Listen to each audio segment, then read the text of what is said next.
هذا النور شفاء صدور فاض وعطر كل لسان. Coba kita renungkan, kalau dalam hidup kita selama ini kita punya masalah, sepertinya kita masih kurang baik. Karena kalau kita ada masalah, pasti masalah itu muncul dari keburukan-keburukan kita. Bisa keburukan hari ini, bisa keburukan kita yang di masa lalu. Nggak mungkin karena kebaikan, pasti keburukan. Keburukan hari ini atau keburukan kita di masa lalu. Tinggal kita mengevaluasi keburukan itu. List kesalahan kita yang harus kita perhatikan, bukan list kebaikan. Lalu kita coba renungkan, kayaknya saya masih kurang baik nih. Yuk, tingkatkan lagi kebaikan kita. Hubungan dengan Allah perbaikin lagi. Datang ke rumah Allah seringin lagi. Terutama di prime time. Apa prime time-nya? Subuh. Itu waktu favorit tuh. Mengangkat kedua tangan lebih lama lagi, terutama di waktu yang Allah sendiri turun ke langit dunia. Udah gitu Allah bertanya, hal min dihajah, hal min taib. Ada enggak hambaku yang butuh sesuatu biar aku kasih? Ya Allah butuh. Allah tahu kan butuhnya apa? Ya tahu kamu, kalau kamu pasti jodoh, nggak mungkin yang lain. Kok Allah tahu jomblo? Apa sih masalah jomblo yang paling utama selain itu kan? Kita mah boleh lapar, kita boleh lapar perut, kita boleh nggak jelas hidupnya, tapi hati harus terisi. Kalau itu udah ada, nggak makan juga nggak masalah. Yang penting siangnya makan, paginya doang ya enggak. Nah ini teman-teman artinya kita coba perbaiki lagi hubungan kita dengan Allah. Dan jangan pernah ragu bahwa hubungan kita kalau semakin baik dengan Allah, hidup kita susah itu nggak ada. Nggak ada pasangannya kayak gitu tuh nggak. Makin baik hubungan kita dengan Allah, hidup kita makin mudah. Makanya ini sekedar inspirasi aja. Saya baru juga dapat sharing dari seorang teman tadi. Beliau cerita dulu sebelum hijrah di sebuah pekerjaan yang nggak halal. Beliau ngerasa hidup beliau penghasilannya tuh kayak lancar gitu, banyak untung besar segala macam. Tapi setelah beliau hijrah, beliau ngerasa sekarang kenapa kok penghasilan saya jadi kayak berkurang Ustadz. Jadi malah susah, finansial saya tuh bermasalah Ustadz. Saya tanya, dulu sebelum hijrah emang ada masalah apa? Masalahnya sih saya punya hutang 47 miliar. Makanya saya hijrah. Tapi setelah saya hijrah kok saya penghasilannya jadi susah Ustaz, nggak kayak dulu lancar. Saya balik tanya, emangnya dulu Bapak bagaimana disebut penghasilan lancar sementara hutangnya 47 miliar? Itu bukan penghasilan lancar, itu bukan rezeki, itu bukan keberlimpahan, itu minus 47 miliar. Sejak hijrah beliau ngerasa penghasilannya susah. Enggak, justru sejak hijrah penghasilan beliau mungkin nggak bertambah, tapi minusnya nahan segitu aja, jangan nambah lagi gitu. Pelan-pelan berkurang minusnya. Jadi misalnya 20 miliar, 10 miliar. Dan ini uang semua ini. Saya juga kaget, 47 miliar. Langsung berhitung gitu. Beli kerupuk berapa misalnya, beli bakso. Lumayan banyak kan ya. Orang sering salah paham. Dia ngerasa bahwa dulu sebelum hijrah lancar. Padahal nggak lancar penghasilannya, lancar hutangnya.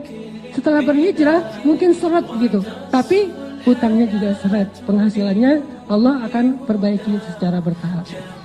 Kayak orang sembuh, sembuhnya pelan-pelan. Pertama mungkin hilang dulu panasnya, kemudian mulai hilang radangnya, kemudian mulai lemesnya hilang, udah agak sehat. Bertahap. Artinya teman-teman nggak mungkin bersilangan. Sehingga kita coba belajar yakin. Wa may yattaqillah pasti yaj'al lahu makhraja. Jadi kalau kita berbuat baik, gak usah khawatir, kebaikan kita tuh gak bakalan sia-sia, gak bakalan. Berdoa gak bakalan sia-sia. Aduh, kayaknya sia-sia nih saya berdoa gak ada hasilnya, gak ada. Ini kayaknya rugi aja nih saya selalu berdoa ternyata gak ada perubahan, gak mungkin. Doa itu ibadah, dan gak mungkin ibadah itu ngerugiin kita tuh gak mungkin. Terus mana hasilnya? Mungkin kita belum paham tentang fikih doa. Belum paham bukan tentang tata cara doanya, hikmah bagaimana cara Allah mengabulkan doa. Dikabulkan pasti, kalau nggak ada penghalang. Mungkin salah satu penghalang doa yang dikabulkan kan makanan yang tidak halal kan ya, salah satunya nih. Atau silaturahim terputus. Kalau nggak ada penghalang, doa kita pasti dikabulkan Allah. Cuman kita kadang terlalu memaksakan Allah mengabulkan seperti yang kita pengenin. Padahal bisa aja Allah ngabulinnya sesuatu yang lebih baik dari apa yang kita pengenin. Atau Allah mengabulkan doa kita dengan memberikan kebaikan yang sama nanti di akhirat. Toh kita hidup tuh nggak sekali, kita hidup tuh 2 kali, dunia dan akhirat. Dan bahkan dunia itu kita cuma hidup sebentar, 60-an tahun, dan itu pendek banget loh. Kita nggak pernah ngebandingin sih, makanya nganggap kayak usianya panjang 60 tahun. Coba bandingkan dengan umat kaum Nabi Solih, kaum Ad dan Samud, berapa usianya? Rata-rata 1500 tahun, 2000 tahun. Nabi Nuh dakwahnya doang 950 tahun. Usianya lebih dari itu. Sehingga dulu ada ibu-ibu ya lagi nangis di atas kuburan anaknya meninggal ABG gitu. ABG meninggal, SMA juga belum lulus gitu, meninggal. Entah tabrakan, entah apa gitu. Meninggal, ibunya nangis di atas kuburan. Nah, kasihan kamu ya, meninggal muda, belum sempat menikmati hidup, gitu-gitu dan merintih, meratap lewat seorang ulama di zaman itu, umat Nabi Solih. Ibu, kenapa menangis? Ini anak saya meninggal muda, kasihan. Emang usia berapa dia meninggal? Masih ABG. Berapa? 300 tahun.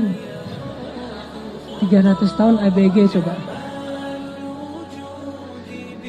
Terus ulama ini bilang, wah ibu, bersyukurlah dikasih usia 300 tahun. Karena nanti akan muncul suatu generasi, suatu umat yang usianya hanya 60 tahun. Ibu ini kaget, hah manusia 60 tahun? Gak salah tuh. Kita 60 tahun tuh udah lama loh. Bagi mereka 60 tahun itu gak ada apa-apanya. Sampai ibu itu mengatakan, kalau saya cuma dikasih usia 60 tahun, bakalan saya pakai itu seumur hidup saya hanya dengan 1 kali sujud. Bayangin sujudnya aja 60 tahun. Kita sujud panjang dikit, gak bangun-bangun, ketiduran kan. Sholat imamnya baca agak panjang dikit, berdiri sebelah kaki. Aduh pegal sebelah gantian gitu. Kayak orang sholat tarawih agak panjang dikit kan mulai batuk pojok sana, bersin pojok sana. Wah ada aja. Tiba-tiba banyak sakitnya.